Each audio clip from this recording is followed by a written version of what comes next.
Hey Eagles, I'm Justin Butler reporting for the Eagles News Network.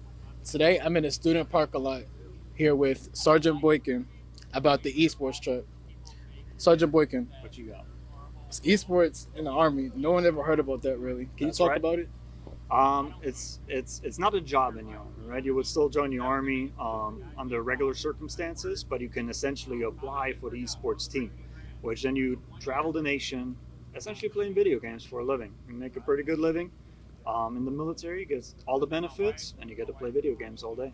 That sounds really cool. And about the truck, if the truck goes to like many campuses around Yep, North Carolina. yep. I think this particular truck is just one of many, right?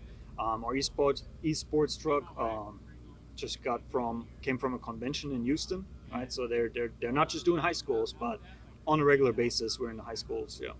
Oh, okay. And back to the Army. How does esports work in the Army? Like, is it? Well, you didn't say it was job related, but Right. what exactly does esports do in the Army for the Army rather?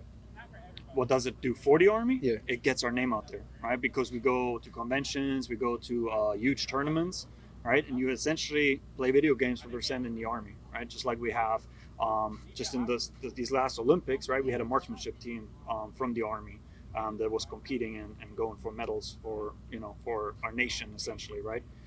Esports is very similar, right? It's just to get our name out there and show that there's more to the army and to the military than just deploying, going to combat, all that stuff that we used to do a decade ago.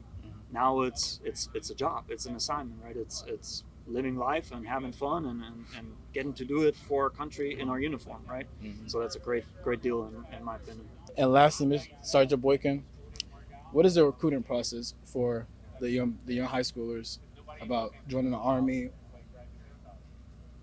So that's why we have the truck out, right? To show that there's another side to the army, right? Um, Too often we believe that in the army you wear the uniform, you go out and you have to deal with combat, deployments, a lot of the things that yes my generation had to experience, but now it's a completely different environment, right? We're very much involved in other nations' issues and help them work through their essentially obstacles, right? So a deployment nowadays looks completely different than it did back in the day. The day to day in the army is completely different than it was back in the day, and that's why we bring out these assets to show that there's more to the army than just what you see on TV, and really experience some of the things that you can do outside of just the combat, aspect of the military. Okay. Okay. Thank you, Sergeant Boykin. This is the Eagles News Network. I'm Justin Butler. Make sure you like, share, comment, and subscribe, and stay tuned for more.